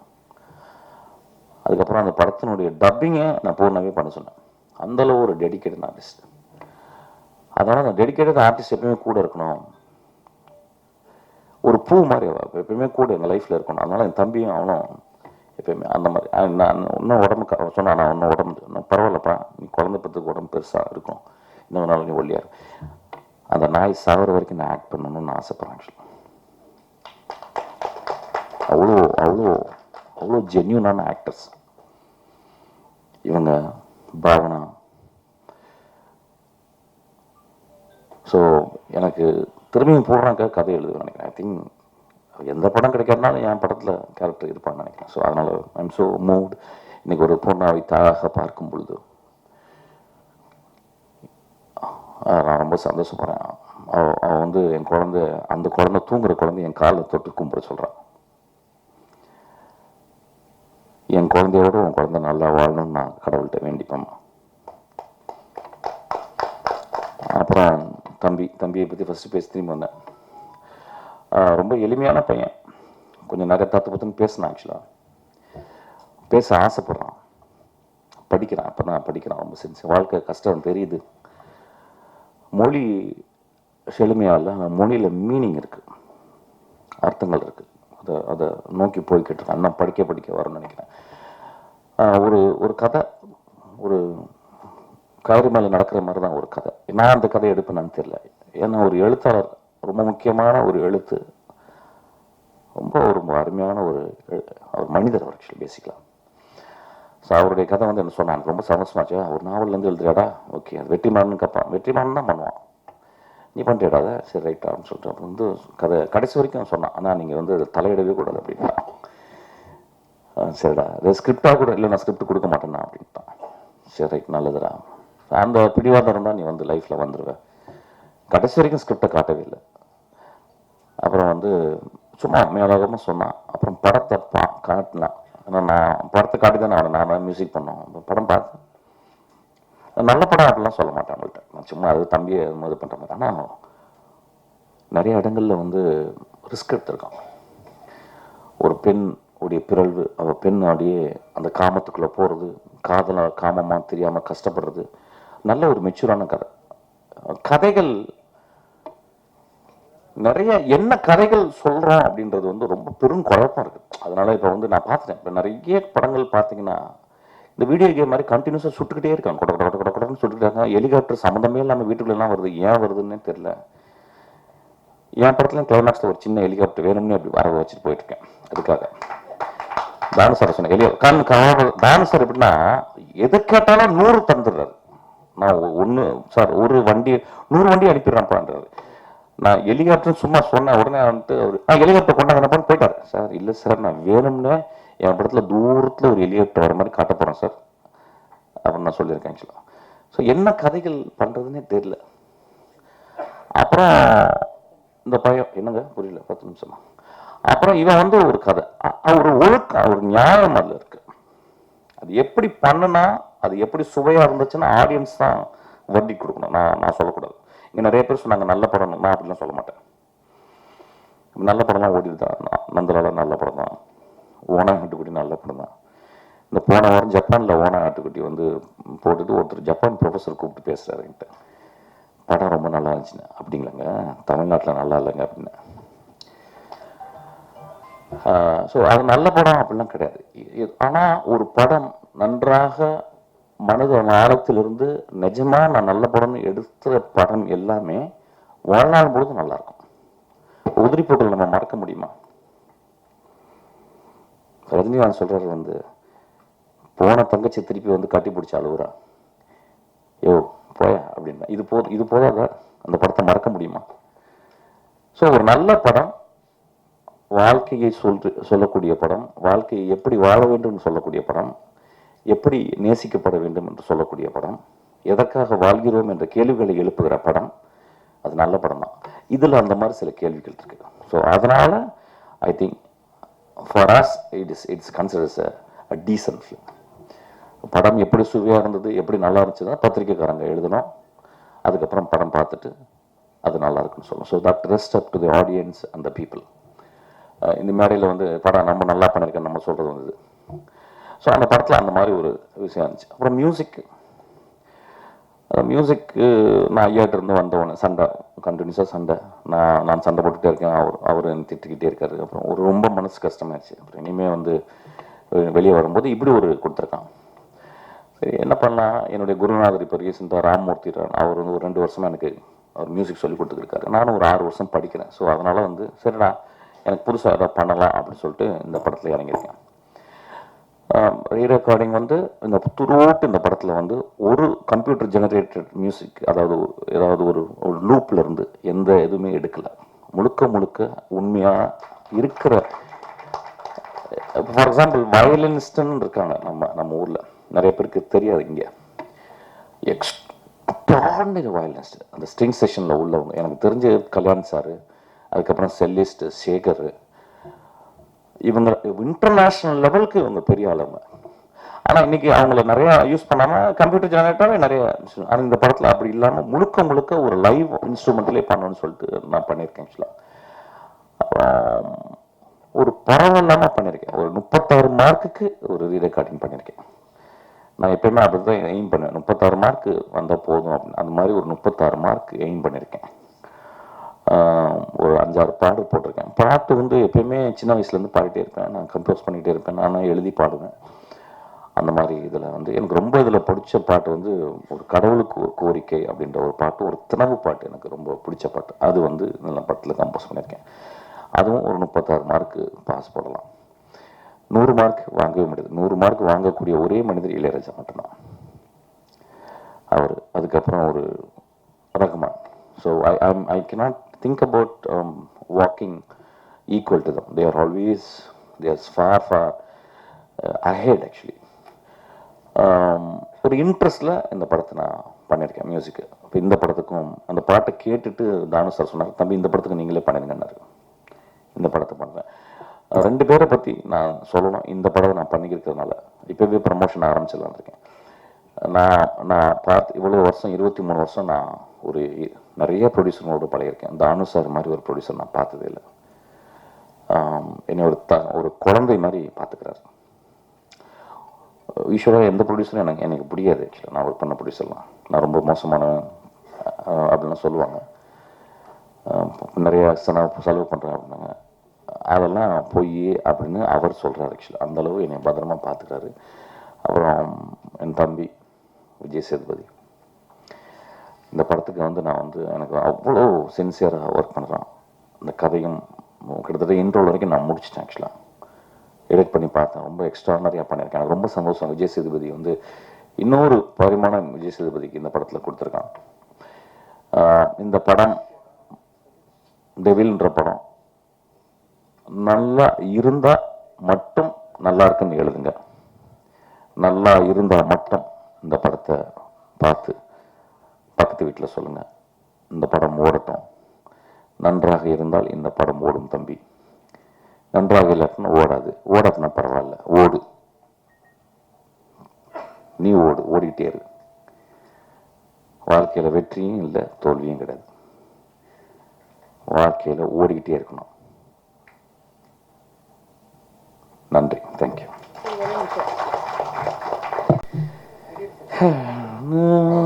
பாட்டு நான் எழுதுன ஞாபகம் இல்லை. தனனே நானே நனநானி தினநானி நனனி நானி நனநானி தனநானா தினநீனா நனநானி நானா தனனே நான. போதும்ல, தேங்க்யூ. ஒன்லி 2 கொஸ்டின்ஸ் தானா? அடுத்து படம் இருக்கு, அடுத்து பிரஸ் மீட் இருக்கு. அதனால மைக் கொடு. சரி, நீங்க கேள்வி அவர்களை கேட்டுருங்க. மிஸ்கின் சார், நீங்கள் வந்து டைரக்டராக இருக்கீங்க, பாடல் ஆசிரியராக இருக்கீங்க, அப்புறம் வந்து மியூசிக் டைரக்டராக இருக்கீங்க, அப்புறம் வந்து சிங்கராகவும் இருக்கீங்க. எது வந்து ரொம்ப ரசித்து பண்ணுவீங்க? எது உங்களுக்கு கஷ்டமாக இருக்கு? எனக்கு எழுதுனது ரொம்ப எழுதுறது. அதாவது எப்படி எழுதுனா நீங்கள் நம்ப மாட்டீங்க, இந்த கடந்த ஒரு 4-6 படங்கள் எழுதும்போது, கிளைமேக்ஸ் எழுதும்போது எனக்கு வந்து ஹெமரேஜ் வந்துடும். அதாவது ஹெமரேஜ்னா ரத்தம் வரும் அப்படி. அந்த அளவு இன்டென்ஸாக நான் எழுதணும்னு ஆசைப்படேன். எழுத்து வந்து ரொம்ப ரொம்ப சின்சியரு. இப்போ எழுத்தை விட மியூசிக் ரொம்ப எனக்கு பிடிச்சிருக்கு. அனிமே என்னுடைய சினிமா வாழ்க்கை முடிந்து போன பிறகு வீணை பாலச்சந்தர் மாதிரி என் வாழ்நாள் முழுதும் நான் வந்து மியூசிக்லேயே இருந்து செத்து போவேன்னு நினைக்கிறேன். ஆக்சுவலாக தேங்க்யூ. டேரக்டர் சார், டேரக்டர்ஜி, மிஸ்கின் சார், இந்த படத்துக்கு டெவில்னு உங்கள் அண்ணா மிஸ்கின் சார் பேர் வச்சாரா இல்லை அவரை பார்த்து நீங்கள் வச்சிங்களா? மிஸ்கின்ஸ் டெவில் தான் அது. ஒரு கேட்சியான ஒரு நேம் இது. இந்த கதைக்கு தேவைப்பட்டது அந்த பேர். ஆமாம், இதில் எல்லாருமே வந்து டெவிலாக தான் இருப்பாங்க. அதுக்கப்புறம் வந்து படத்துடைய எண்ணில் வந்து கடவுளாக மாற்றப்படுவார் சார். அதே மாதிரி மிஸ்கின் சார், நீங்கள் பேசுகிறப்ப சொன்னீங்க, நான் அந்த இன்னொரு ஹீரோ இருக்கார்லாம், தெலுங்கு ஹீரோ இனிது, அவரை பற்றி பேசுகிறப்ப நான் எழுதியிருக்கேன் அப்படின்னீங்க. ஆக்சுவலாக தம்பிக்கு எழுதி ஏதாவது சப்போர்ட் பண்ணியிருக்கீங்களா இல்லை தம்பியே தான் கதையா? நான் அவர் பேசுகிறப்ப ஃபுல்லாக நான் எழுதினேன் பேசினேன் அப்படின்னு சொல்லி சொன்னார், படித்தேன் புக்கு அப்படின்ட்டு.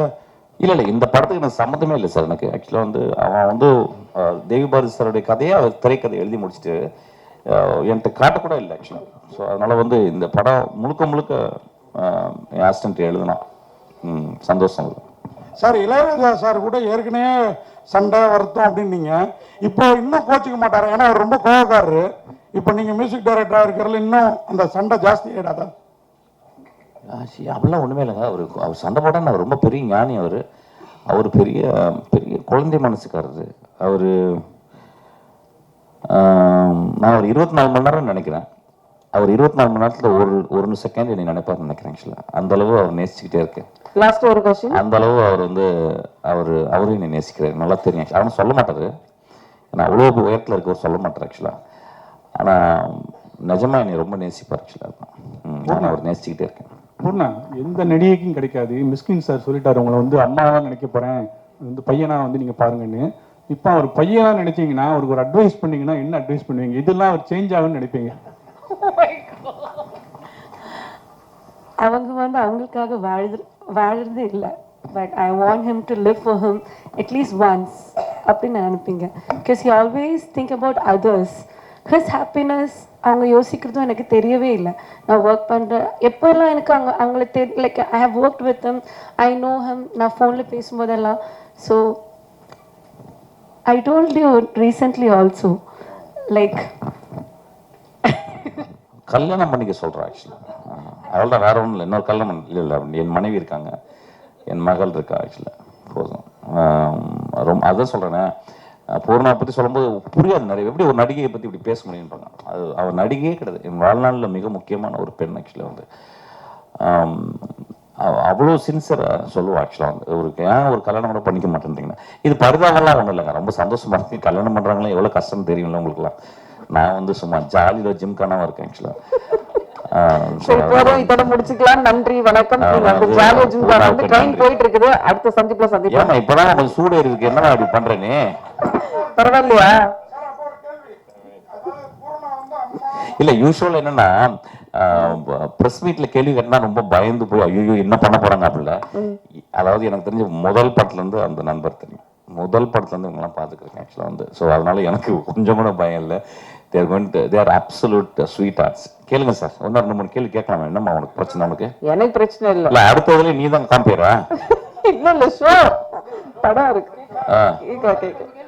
சொல்லுங்க. அம்மா, மனைவி, சகோதரி இவங்களெல்லாம் காட்டுறோம் லைஃப்ல ஒரு பெண் இருப்பான்னு சொன்னீங்க. அது உண்மையும் கூட நிறைய பேர் இதுல அந்த மாதிரி உங்களுக்கு பூர்ணா இருந்தாங்க, அதாவது ஃப்ரெண்ட்லியா, அது வந்து எங்களுக்குள்ள லவ் அப்படிலாம் கிசஸ்லாம் வந்து அப்படிலாம் இல்லை அப்படின்னீங்க. இப்போ அந்த மாதிரி ஏன்னா இப்போ பூர்ணா கல்யாணம் ஆகி போயிட்டாங்க, இப்போ அந்த மாதிரி யார் இருக்கா உங்க லைஃப்ல? என் மகள் இருக்கா ஆக்சுவலா, பயங்கரமா லவ் பண்ணிக்கிட்டு இருக்கேன் அவள் ஆக்சுவலா. மகள் மகள்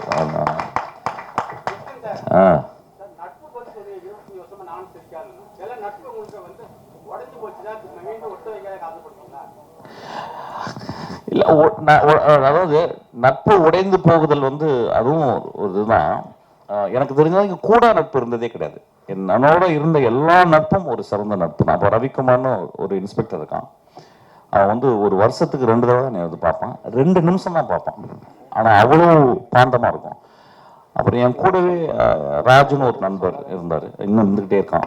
அப்புறம் ஜோயல்னு ஒரு நண்பர் தான் என் கூட இருந்தான். அவனும் ஸ்ரீகாந்த் மாதிரி தான் ஆக்சுவலாக. நடுவில் பிரிஞ்சு போயிருக்கான், ஆனால் நான் எப்பொழுதுமே அவனை நினைத்து கொண்டே இருக்கிறேன். ஆக்சுவலாக அவனும் என்னை அப்படி நேசிப்பான். கோவம் இருக்கும் அவனுக்கு, ஆனால் எனக்கு அவன் மேலே ஒரு துளி கூட எனக்கு கோவம் இல்லை. ரொம்ப நல்ல பையன், ரொம்ப என்னை நேசிக்கிற பையன். ஆக்சுவலாக ஒருவேளை அவனுக்கு கோவம் வந்திருக்கலாம்ல, அந்த கோவத்தில் நியாயமும் வந்திருக்கலாம். ஏன்னா ஒவ்வொருத்தரும் ஒவ்வொரு வெர்ஷனில் பேசுகிறாங்க. நட்பு பிரியும் போது என் வெர்ஷன் ஒன்று அவன் வெர்ஷன் அப்படி பிரித்து பேசிக்கிட்டோம்ல, அப்படி கிடையாது. அதெல்லாம் மீறி அந்த நட்பு ரொம்ப அழகான நட்பு தான் எப்பயுமே. என்ன படம் சார்? இப்போ தான் வருது, நான் எப்பவுமே முடிச்சிருக்கலாம்னு நினைக்கிறேன் ஆக்சுவலாக.